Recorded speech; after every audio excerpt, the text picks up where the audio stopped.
Hi, my name is Enda Murray and I'm the director of the Irish Film Festival. I'm delighted to be joined tonight by Teresa Lavina, who is director of Untold Secrets. Teresa, you're very welcome to Australia via the magic of Zoom. Thanks, Linda. Hey, congratulations on a great film. Just first, I just wanted to get your story and just tell us a little bit about where you're from and how you came to be in living and working in Ireland. Okay, so I come from Bilbao in northern Spain, and I came to Ireland for a holiday 26 years ago, something like that, 1997. So I was studying to be an actress at the time, and I just joined drama school and I continue here, then I moved into television and then film. So here I am, a couple of decades after. The accent lingers though. Great. So, can you tell me how this film came about? How did you come across this story, and why did you decide to make a film about this topic? Yeah, so it started a little bit before the story broke. I was doing an investigation on the treatment to unmarried mothers in Ireland, and I came across a couple of really strong stories where two women, were very young, unmarried mothers, and they had a really awful time after giving birth. So while I was investigating that subject, then the story of the Chuan babies broke out. That was in 2014. And I started kind of reading about it. I took a very big interest because previously in 2011, the same happened in Spain. So I was very drawn to the story because in Spain, I know a person that personally was affected by this. So that's how it came about. I had the opportunity to interview Catherine Corless, and then she put me in touch with a couple of the survivors, one of them being Anne Silk. So I gathered a couple of early interviews. At the time, I was back in college because although I was working in the industry for long, I didn't have qualifications. So I decided to join college, and I was doing my final project, and I decided to use this as a short, and then it took a couple of years then to develop it into a feature. I grabbed more interviews and all that. Yep. So, this is a very delicate story. How difficult was it to gain the trust of the people involved? You mentioned Catherine Corless and Anne Silk and her family. How difficult was it to get the trust of those people and so that they would share their stories with you? Yeah, well, I went in, I didn't go in as a documentarian with a scripted film. I went in to listen to them. And I think that gained, I say I gained my trust that way, because I was ready to hear. So I didn't treat it as a professional piece that I was going to make to put out there, and that it was more a personal story that I was interested in listening to. And then it took the shape of this little by little, but initially it was that I was fascinated by what they had to say. And then I stayed in touch with them, and I'm still in touch with them. Well, not with Anne because she unfortunately passed, but I'm in touch with the rest of them, and they keep me up to date. And then when I was developing the feature, PJ kept me up to date with every little single thing that was happening. So I met up for coffee a few times. We still meet up for coffee now that the documentary is over. So I kind of developed a friendship with them more than, I didn't really treat it professionally that way. It was more a human story. And I think it wasn't just about the documentary and that was it. I thought it was a stronger link in there rather than just the movie. And what has been the response to the film? If you want to tell us about the reactions to the film since it's been released? Yeah, well, I want to go back a tiny bit only because I think it's interesting. Once I had the interviews with the survivors and I had a couple of politicians, then someone told me you have to interview Donna Killalea because he's a prominent kind of figure in Tuam and his family have been. So I went in and interviewed Donna Killalea, and this was where everything turned a little bit ugly for me, because Anne had told me about the family who fostered her, but she never mentioned the name, although she mentioned the date of death of one of the people who abused her. So when I interviewed Donna, I genuinely didn't know like the stories were linked at all. I went to Donna asking him about Tuam, asking him about the treatment of kids, how the mother and baby home came to be about, and because he had his granddad and his dad were politicians in there, which I didn't know either. He told me this himself, and then once Donna started telling me the story, I realized that Anne had told me something very similar. So I went back home and I listened to Anne's story, unedited from beginning to end. And then, yeah, of course, then the date of death, two of them mentioned it, it was the same. So I realized then that Donna's dad would have been one of the abusers, and his granddad would have been the person who fostered Anne. So, and that was the tricky part then, just to get the documentation from Tuzla to back up that she was fostered by this family, which was, it took a few months, and then it was a question of deciding what to do with that interview. So I invited Donna to come over to my house and just hear Anne's interview and just to see what he had to say. And he came over to my house with his sister. They watched the interview back to front. They took a few notes. I asked them if they wanted to have a further interview, where they could explain, their point of view and their feelings about it, and they refused me. So I decided then to go ahead with the interview that I had. And that's where everything, I can come back to your question now, sorry, Enda.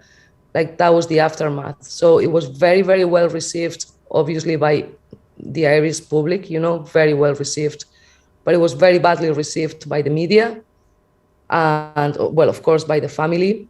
And then it was well received by some of the festivals, but we had the burden then of the family sending a solicitor's letter to each festival that showed the movie, So initially I thought it was going to be like a national thing, but then they moved. Once the documentary started traveling to other countries, the letters also went to other countries, even to Spain.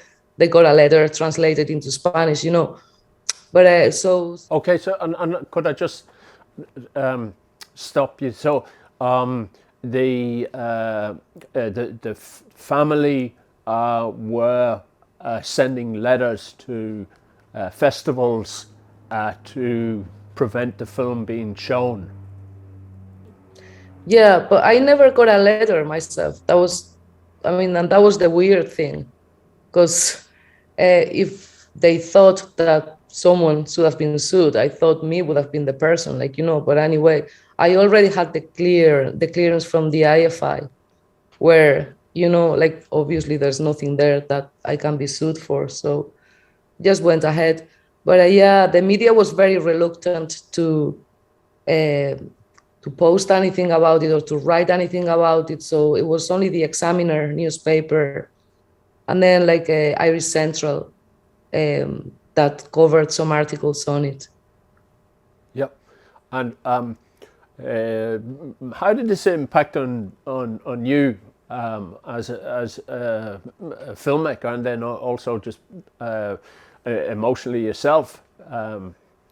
In the beginning, it was very difficult, because it was from the opening in the film Flying Galway, which was great, and everyone received it really well, and having an article published, to suddenly 2 days after getting the first letter and just getting a lot of the stuff that it was online being removed. That really hurt. It hurt the survivors and it hurt me. But then as the letters kind of got intense, because at one point it was 2-3 letters a week, You know, it really affected me. You know, my stress levels went like really high. I had to go to hospital 3 times. My blood pressure just went super high. Like, you know, I was really tired. I was like, it wasn't nice. But then after, like, I did get a lot of backup, like in social media, and that really helped, you know, to go through. I also got a lot of support from my family, which really helped also. But I have to say, like, the festivals and the social media really helped me through that huge bump of, like, you know, what the hell, you know.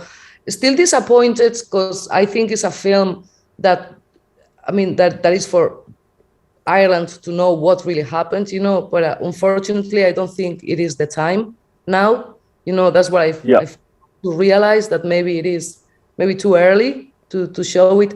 Still, I think, I don't know. I'm a bit disappointed with the censorship from the broadcasters, to be honest. Right. And so apart from the legal status, what's been the response to you about the film from general public? Very good. Like, it was absolutely brilliant. Like, you know, people sent lots of letters. They emailed me personally. They sent written letters. The survivors were great. Like, you know, they really kind of help also, like, you know, because they really wanted the truth to be told. Anne's family were very, very supportive at all times. Like, you know, because they wanted their mom's story to be there. Like, and once Anne passed, which was before the release of the film, you know, uh, they were so happy, like finally her story was going to be heard. Then it was the disappointment of all this happening, but we kind of joined forces, all of us, like the survivors. The public was brilliant. Like, I mean, a lot of the survivors groups from different countries even, like, you know, approached, where can I see the film, blah blah. I couldn't have the film anywhere, so I kind of sent the film to a lot of people at this stage privately. Then I decided to do a GoFundMe campaign just to see if I could have a final edit. So I did achieve that, like, you know, so I color graded it. So now it's in better shape than it was when first was released, you know. And it's been a journey of, like, it's been a roller coaster, to be honest. And you know, it has helped me maybe seeing the true colors of some people. At the same time, I mean, I realized of other things that go on in Ireland that I didn't know, you know. I still didn't know that the patriarchy to nowadays is so strong, that I mean, how protected some people are, and how big of a net can be, you know, when you hit certain places. Yep. And there were some scenes in the film from the Dáil, the Irish Parliament. Do you want to say a little bit about those comments from Enda Kenny? Yeah, so yeah, that was a clip from Enda Kenny. I got it off the Dáil. They gave me permission to use it, you know, and that was when first the mother and baby home scandal came about, you know. But to be honest, Enda Kenny also refused the interview, and he didn't want to do anything with it. And as far as I know, I mean, that was like a lovely speech that he did, but nothing was done about it. So there's, you know, I mean, and that's part of it. Like, there is politicians talking about it. There's politicians that support the cause, but there's okay now. Yeah, in the last year, there's been some positive changes. You know, like, people that have been adopted can now access their files, you know, and things. They're going to estimate. Yeah. Sorry, I was going to ask you what's the current situation, because I suppose one of the things for me watching your film was that the realization that this area has never been excavated. I thought that would have been one of the first things to have happened. So yeah, I'd be very interested to kind of hear how the situation is at present. Yeah, so the first thing was, like, just this week, actually, well, last week, they actually decided that finally they're going to excavate, and they're going to exhume the remains of these babies from the tank, you know. So that is a very positive outcome, you know, finally, after so many years. So I'm looking forward to hear what the findings are. And then the other positive move was like from being able to access your records through Tuzla and all that. Like now it's going to be much easier. So any adoptee can access records now much easier, which is another thing, because so many people have died, or so many parents have died without getting to know their kids, because there was no way that they could find them. Like, I mean, there was no, Tuzla wasn't facilitating for many years, like, families to be reunited. I mean, me personally, it does affect me in a way, because my husband is one of those babies that was born in a home also, and we still don't know who his mother is from birth. According to Tuzla in the very beginning, she didn't want to know him, but we don't know now. So we're looking forward now to find out also, like, at a personal level, who the family is, and the same as my own husband. There's thousands of people in the same situation, and I hope they get some closure, like, because it's very important to know that part of your life is important for mothers and fathers, and for the children themselves, that they're adults now, because a lot of these adults have gone with issues, so it's intergenerational. It's not like it stops suddenly, it goes generation through generation. And what did you hope? What do you hope that audiences take away from the film? I hope that they get an understanding of how mothers were treated, or how kids were given away. Like, obviously they couldn't do anything about it.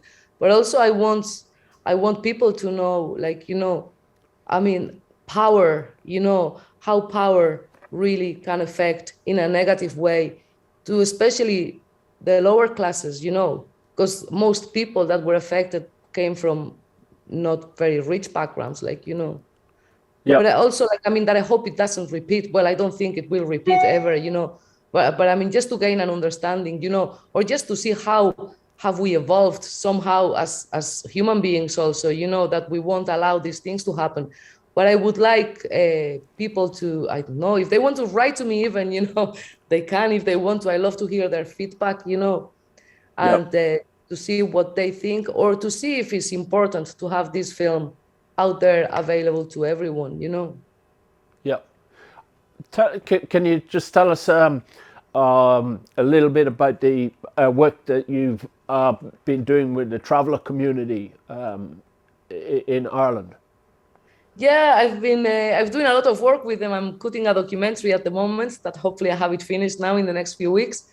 So I've been working with them for a few years. It started as a collaboration with Catherine Joyce, that you know her, and Michael Collins, and from that I started to just kind of dive into the community, which has been a wonderful experience, because I think I can get them now at this stage. It's been a few years, and there is a lot of misunderstanding also among who the traveler community are, and how are they perceived by Irish settled society.